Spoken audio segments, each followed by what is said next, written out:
Bienvenidos a Yura Danza y Actividad Física y Creciendo Juntos.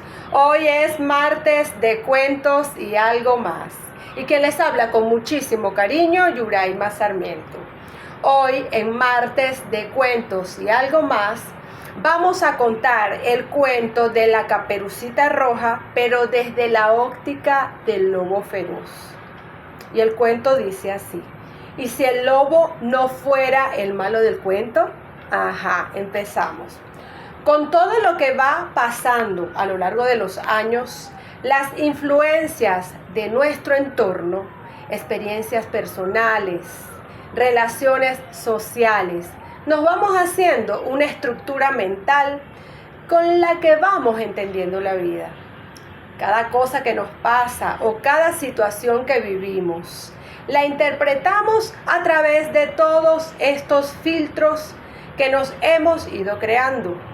Además, instintivamente mantenemos un punto de vista egocéntrico sobre lo que ocurre en el mundo y partimos de la base de que los demás tienen que sentir igual que nosotros. Todo esto hace que muchas veces tengamos una visión distorsionada de la realidad. Y si nuestra percepción está distorsionada, también nuestras emociones y conductas resultarán distorsionadas, serán exageradas o serán inadecuadas. Si mejoramos nuestra curiosidad y nuestra capacidad de percepción, abrimos nuestra mente, pensando de un modo menos convencional, y descubrimos otros puntos de vista que no son los más habituales u obvios. Veremos que tenemos más de una posibilidad en cada situación. Estableceremos relaciones más significativas, viviremos nuestras experiencias y nos encontraremos ante un mundo de posibilidades infinitas. Como ejemplo de lo alejados que podemos estar a veces de la realidad, un cuento de toda la vida, en una nueva versión que seguramente hasta ahora, hasta el día de hoy, nunca se te ocurrió que podría haber sido así. Este es el cuento de la Caperucita Roja, pero desde la óptica del lobo. Este es el cuento del lobo. El lobo y la Caperucita Roja. El lobo dice: el bosque era mi casa. Yo vivía allí y cuidaba de él. Intentaba mantenerlo limpio y bonito. En un día soleado, mientras quitaba la basura que se había dejado o que había dejado una caravana, escuché unos pasos. Di un salto y me escondí detrás de un árbol y vi a una chiquilla que bajaba por el sendero, trayendo consigo una cesta. Enseguida sospeché de ella porque iba vestida de una manera ridícula, toda de roja y con la cabeza tapada, como si no quisiera que nadie la reconociera. Está claro que me detuve para averiguar quién era. Se lo pregunté. También le pregunté dónde iba y más cosas por el estilo. Me contó que iba a ver a su abuela para llevarle comida.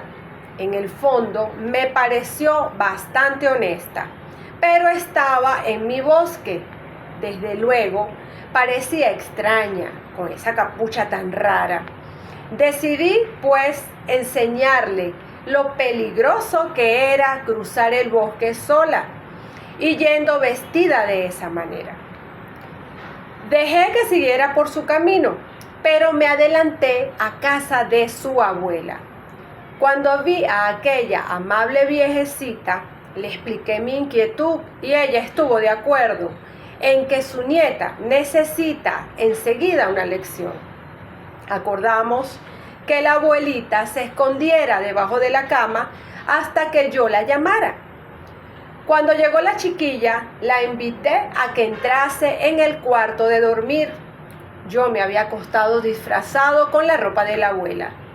La niña, toda blanca y roja, entró y dijo algo nada simpático acerca de mis grandes orejas.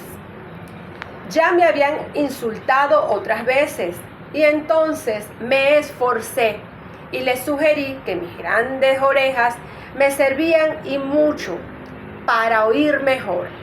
Ella volvió a hacer otro comentario sobre mis ojos saltones. ¿Podéis imaginar lo que yo empecé a sentir por aquella niña tan antipática? Y puesto que para mí ya era normal ofrecer la otra mejilla, le dije que mis ojos saltones me servían para verla mejor. El siguiente insulto me hirió profundamente. En efecto, mi problema es que tengo los dientes muy grandes y ella hizo una observación ofensiva sobre ellos. Ya sé que hubiese tenido que controlarme, pero salté fuera de la cama y le dije gruñendo que me iba a servir para comérmela mejor. Hablemos en serio. Ningún lobo se comería a una niña y todo el mundo lo sabe. Pero la chiquilla empezó a correr por toda la casa como una loca, gritando y yo siguiéndole para tranquilizarla. Me quité la ropa de la abuela y aún fue peor. De repente se abrió la puerta de la casa y apareció un enorme guardabosque con un hacha. Le miré a los ojos y no tardé en comprender que me había metido en un lío. Detrás de mí había una ventana abierta y me escapé por ahí sin pensármelo dos veces. Me gustaría decir cómo terminó toda la historia, pero aquella abuela nunca contó mi versión. Al cabo de poco tiempo, se difundió la voz de que yo era un tipo malo y antipático, y todo el mundo empezó a evitarme. No he vuelto a saber nada de la niña que vestía de aquella ridícula capucha roja, pero después de aquel día ya no he podido ser feliz.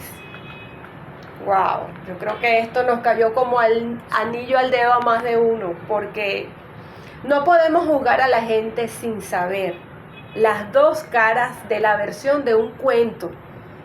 Y esto pasa muchísimo en la vida real. A veces le tenemos idea a alguien porque otra persona cercana a nosotros nos habla mal, sin darle el permiso, ni siquiera la oportunidad de ver si lo que el otro está diciendo es cierto. Entonces no seamos tan determinados en cuestionar a media humanidad sin saber qué hay detrás de cada ser humano, sin saber cuál es la historia real del cuento.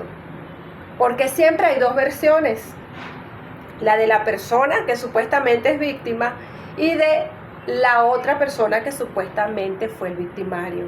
Pero en realidad, ¿quién tiene la razón? En realidad, ¿quién sabe lo que pasa dentro de una relación? Bien sea de pareja, bien sea laboral, bien sea de amistad.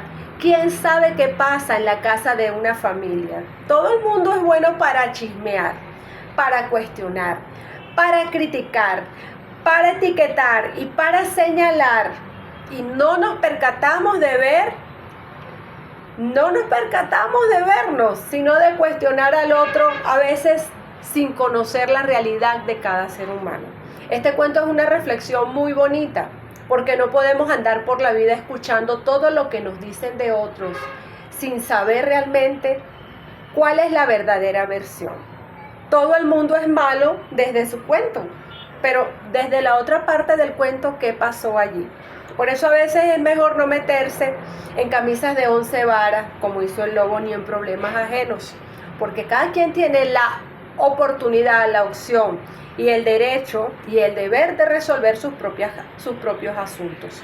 Porque a veces, tratando de resolverle la vida a media humanidad, lo que hacemos es quitarles responsabilidades que son propias de cada persona. Si tú tienes una madre, tienes que ser responsable con ella. Si tú tienes un papá, igual.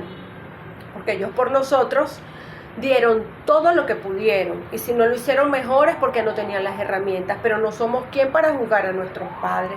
Si nosotros no somos perfectos. Tú puedes brindar una mano amiga, chévere, pero corres el riesgo de que cuando brindas esa mano amiga después creen que ese es tu compromiso, que esa es tu responsabilidad, velar todo el tiempo por el beneficio de otra persona. Entonces ahí es donde vienen los límites sanos, ahí es donde viene, no puedo permitir que nadie abuse, ni me falte respeto, ni me valore. Entonces este cuento es perfecto para que reflexionemos. Gracias por estar allí. Esto fue Yura Danza y Actividad Física y Creciendo Juntos, de la mano de quien les habla, Yuraima Sarmiento. Ajá, y si el cuento no fuera y si el lobo no fuera el malo del cuento, ahí te la dejo. Bye, te quiero. Chao.